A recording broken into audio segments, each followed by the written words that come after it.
most of my childhood memories, even those that appeared before I was born. But none of them are as important as remembering something that no one else ever wants to accept. Perhaps the first thing that was that mythical was a false vision. I was lying on the floor, and in front of me hung a naked, gray, humanoid thing with a clearly distinguishable skull, whose sinister smile gave off either amusement or a malice. At the time, I wondered how it could be standing on the knees, and at the same time towering so high above the ground. At that age, I didn't know how the dead person looked like, and I didn't even imagine it. But now I can say with a certainty that it was a corpse denuded in the stage of decomposition.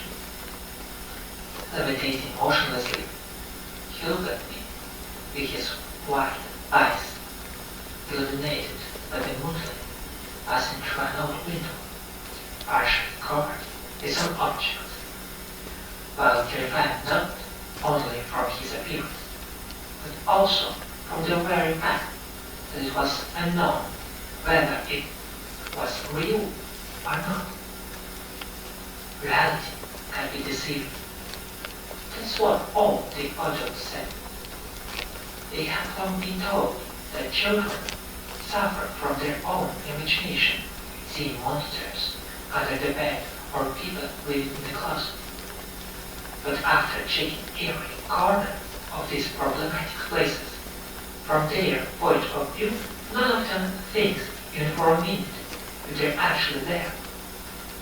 What if it's just left common when it was noticed? The light is on, and my mother, as it is common in her social circle, decided to kill the problem in a classic way. That strange, corpse-like thing was just a towel that took the appearance of a dead grandfather under the influence of my own perception.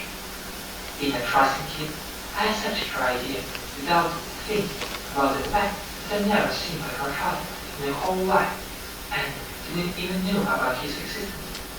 I accepted, and the lights went out.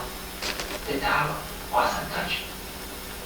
When I looked at it, I no longer saw this creature with a concave.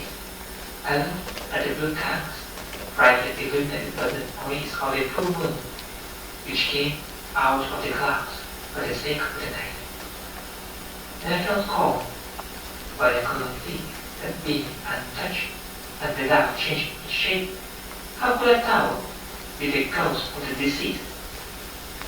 There is no answer to this question, and there probably won't be. After all, it was just the first time after it got much, much worse.